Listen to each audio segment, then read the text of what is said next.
I'm not going to dance, so stop. You can stop clapping. Not here. I need something with a little bit more. You got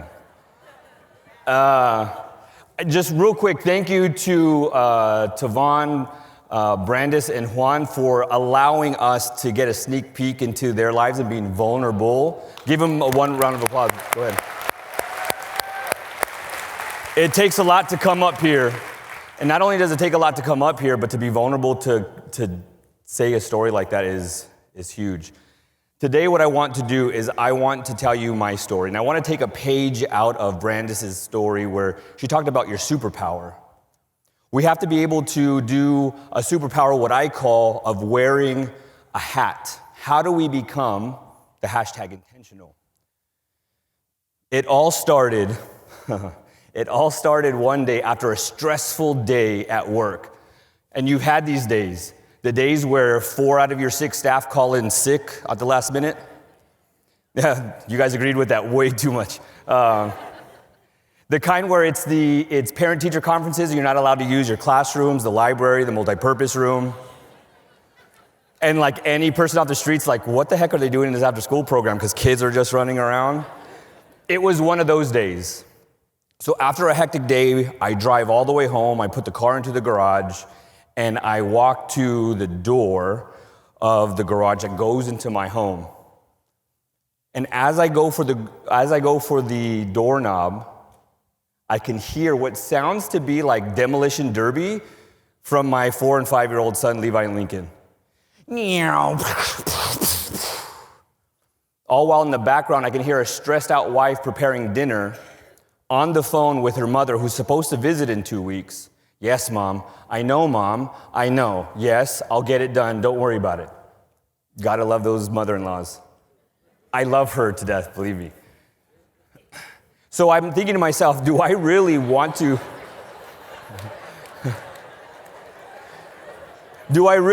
go into this house right now after a chaotic day and go into this chaotic home? So I did what any man would do. I reached for my phone, texted my wife that I was gonna work late, and I got back in the car and I took off. No, I'm just kidding. I'm so kidding. I did what any father would do, and I regulated. I went inside and I said, hey, what is Mom doing right now? On the phone with who? Grandma. Okay, so what do we need to do? Quiet. They can't say quiet. Quiet. And I go, and what did I tell you before I left? What was gonna happen with all these toys? Put them away, and did you put them away? No. So let's put this away and get washed up for dinner. Hey baby, when's dinner gonna be ready? 15 minutes? Okay, I'll get the boys washed up for dinner and I'll take care of this mess. Later that night, I tuck my boys into bed, read them a story, and I pray with them before we go to bed. It's just a tradition in my home. And little did I know, my son was gonna teach me the biggest lesson in leadership I would ever know. As I'm tucking him into bed, he goes, Dad? I said, yes. He says, can I ask you a question? And I said, are you stalling or are you really gonna ask me a question? And so he goes, are you a boss? And I said, yes, Daddy's a boss at work. And then he says, are you the boss of me and Lincoln? I said, Levi, go to bed. Dad? Levi? He says, is Mommy a boss at work? And I said, yes, Mommy's a boss at work. Dad, Levi, go to bed. One more question, I promise. What?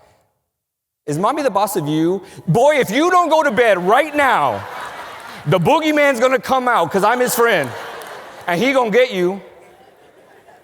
I said, listen, when Mommy and Daddy made a covenant together, we promised that we would be bosses together. So as I started to leave, he goes, I knew he was a boss. And I said, time out, what does that mean? And here's what the lesson comes in. He says, if you're a boss at work and you tell people what to do, then as soon as you come home, you tell us what to do, so you must be a boss to us. See, I don't know if you caught it, my own son, my own flesh and blood, sees his father as a boss and not as his daddy. I said, no, mijo. And I knelt by his side and I said, listen, daddy's your dad. I'm here to teach you to run, to throw, to be a great big brother, to be a helper, to be a voice for the voiceless and stand up for those who can't stand up for themselves.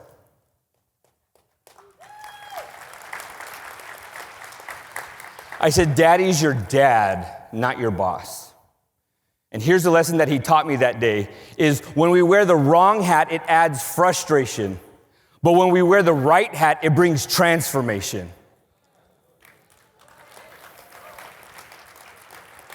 See, we wear the same hat every single day in every single situation of our life. We go to work with the manager, CEO, the boss, the staff hat, and then we go back home and we give our work the best, but we go back to our families and we give them the rest. Sit on that for a little bit. So what we have to do is we have to become intentional. See, because here's the deal. We wear the hat of a boss and we go into a conversation when we really should be wearing the hat of someone who is understanding and listening. We go into a disciplined conversation with a student already with a judge and jury hat on when we need to be wearing a hat of understanding. So how can I wear the right hat? Let me break this down for you. H, how do we handle what we hear? Bro, they're 4 and 5 years old. Let them play. How do I handle what I hear? My wife is stressed out. How do I come and help her out? A, how do I give attention with the right attitude? How come I can't slide on the floor and be like, which car am I?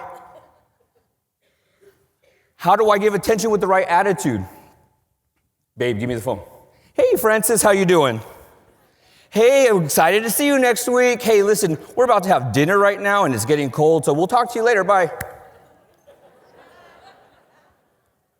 How do I grab my wife's face, tell her I love you and I support you, give her a kiss on the forehead and say, I'll take care of dinner. I got the dishes, I got the kids, go relax. So that, how do I T? Transform the temperature. John Maxwell teaches us not to be a thermometer, but to be a thermostat. A thermometer tells us how warm or how cold it is, but a thermostat changes the temperature. So how do I go into a situation with a staff or a student who's afraid that they're going to get written up or take a call home? How do I wear the right hat to give them support and care and empathy? See, if we can wear the right hat, that's what we need to do. But we have to be intentional. Because when gaps are not filled with intention, then by default, it will place us in tension. Oh, I am, baby, I am. I am. This is what I come to do. Because this is what we need to do. We have to be intentional. Why have all that tension on your shoulders when you can be intentional? So let me ask you this question. Which hat are you willing to wear? You have to think, before I go into this conference room, before I go into this bedroom, before I go into this meeting, what hat do I need to wear? And if you just take 5 seconds to take a deep breath and think, who do they need me to be? Who do they need me to be? This is the last thing that I will tell you, and I want you to catch this. In your schools, in your work, in your home, anyone could have gone to any other staff, any other boss, any other teacher, but they came to you. I believe that things don't happen on accident, but they happen on purpose with a purpose for you. So, before I go, I want to leave you with, understand when that person stands before you, that you all are the perfect person for their imperfect situation. And I want you to actually understand that and feel it. So I need everybody to grab a fist or your shirt or something and say and repeat after me, I am the perfect person for someone's imperfect situation. Now go be, because you belong.